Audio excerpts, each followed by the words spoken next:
各位朋友，大家好，我係 Ken，歡迎大家嚟到呢個數據制性 AI 人工智能賽馬分析同埋預測建模嘅堂。呢一堂咧就教大家點樣用 AI 去分析一啲嘅比賽，構建自己一個嘅系統，即係用一個智能體去搭建啦。做出一啲更加明智嘅數據嘅驅動性決策。依家乜嘢都用 AI 㗎啦。如果你唔用 AI 咧，即係就會落後比依家嘅時代。所以以前我哋即係揀碼可能要用手動，或者咧入資料入個 Excel 入邊再分析。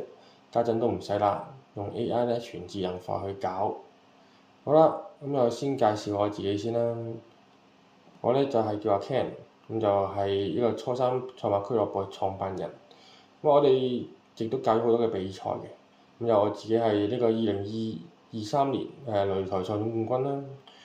亦都贏過10屆嘅擂台賽冠軍。21、24年我哋亦都邀請咗馬評，做呢啲邀請賽嘅，就係亞軍。唯一我係達到4000分同埋5000分嘅俱樂部成員，因為至今呢個比賽玩咗5、6年咧，其實都未有人可以達到4000分嘅。只有我一個人係我到4000分同埋5000分嘅啫。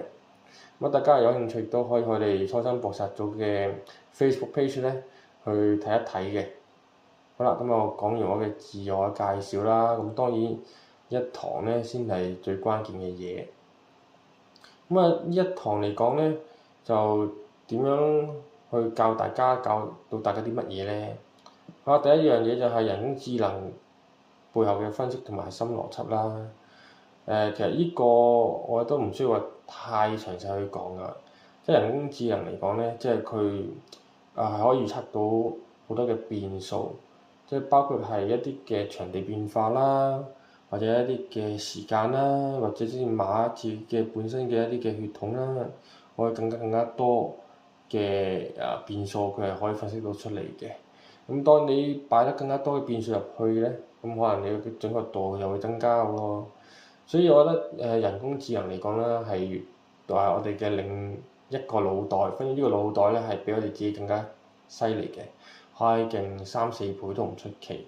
依家有埋人工智能幫手咧，我覺得喺呢個賽馬投資入邊咧，係大大咁有幫助。好啦，第二個咧就係人工智能預測，有啲人都會有啲失誤嘅。當初我自己用人工智能咧，佢試驗一個比賽嚟講咧，可能佢自己有啲都搞唔清楚，因為如果你就係齋咁入資料，而 AI 咧可能就係用表面嘅資料咧去睇嘅話咧，可能真係會錯嘅。例如啦第8場嗰啲賽馬咁樣咧，佢嗰啲出賽馬唔知點解會跑咗去第4場。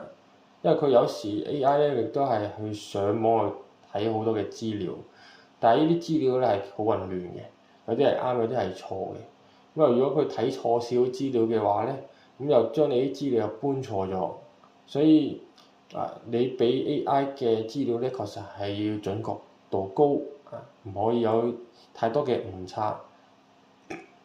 點樣去輸入啲嘅指令，令到啲誤差可以降低咧？我喺呢一課就會去教大家。好啦，我第3點就有效收集同埋整理賽馬嘅數據。以前我哋真係所講啦，用嗰啲電腦入資料啊，或者用手寫啊。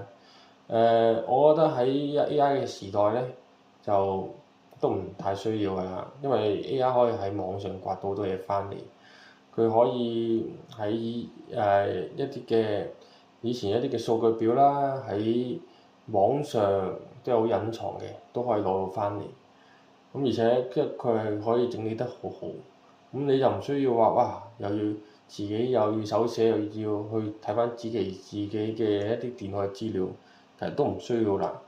當然啦，如果你自己本身有計開一啲好特別嘅資料嘅，你亦都可以放喺我嘅AI 入邊去自己去分析，即係你係用你嘅數據去分析個智能體都係冇問題嘅。第4點咧就係構建你自己 AI 嘅驅動預測系統啦。如果咧你係已經有 A.I. 嘅基礎去點樣去訓練一個智能體嘅話咧，其實大致上都唔算話好難。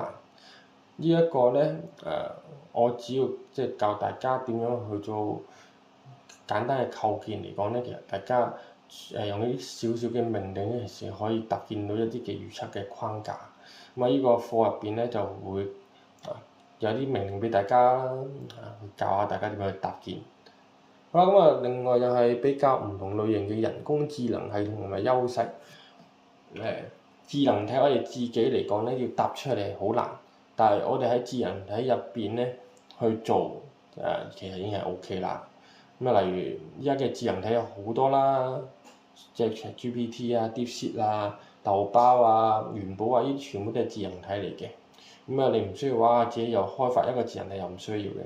你只要喺呢個智能體入邊依靠入邊然後其實已經係可以即係搭建到你自己想要嘅嘢㗎啦。會教大家啦點樣訓練出自己嘅智能體。好，另外一個就係實測評估呢個嘅各項智能體嘅性能，即係啱啱所講嘅幾種智能體啦。其實佢有啲咧係善於計數有啲係善於分析，有啲係善於去圖案，有啲善於係驅動。其實各個智能體都有佢優點嘅，所以咧你做一個嘅賽馬智能體嚟講咧，即係你自己嘅框架嚟講咧，確實一定要選啱智能體，唔係嘅話即係等同於咧，即係你要揾錯人去做嘢一樣。所以一個我覺得大家咧要教大家點樣去揾到自己適合嘅智能體，去搭建你自己嘅模型。好啦，又點解我哋要第一課啦？用低成本去即係投資去做賽馬投資咗更加高嘅回報咧？其實我覺得我哋係好難同呢一個嘅賽馬嘅好多個集團去鬥㗎啦。講真，即係人哋可能有成億，佢個利潤諗住即係可能就5000萬，所以佢大概佢就係為咗嗰5000萬去賺咧，佢係可以投資好大量嘅錢落去。但係我哋呢啲係細戶嚟講係冇可能嘅，即使你係一個賽馬日，你投資1000蚊其實已經 OK 啦。點樣去用小成本去做大回報？有啲嘅技巧教大家。平時我哋自己一啲嘅投資群啦，亦都即係會教下大家點樣去做小額嘅投資，去做一個好大嘅回報。當然有 A.I. 咧更加之準確，一分鐘你依家有啲用20幾蚊嘅，佢可以博到成6000蚊翻嚟。到底係點樣去做？呢啲亦都可以喺課堂下去教大家。呢啲係都比較複雜少少嘅，不過基本上其實都聽得懂㗎啦。好啦，入邊咧就係人工智能啱啱所講點解好多人會失敗咧，同埋點樣可以改變呢個規則咧？人工智能如果你唔用嘅話咧，其實即係已經落後咗啦。所以一定要即係建議大家真係要學下人工智能去揀馬。好啦，雖然有好多人識用，即係都開始用人工智能，但都係會出錯嘅。呢啲要教大家點樣避免犯錯。後邊就係會測試邊一種人工智能咧，佢跑馬係更加之佳。有啲實戰嘅案例俾大家去睇一睇。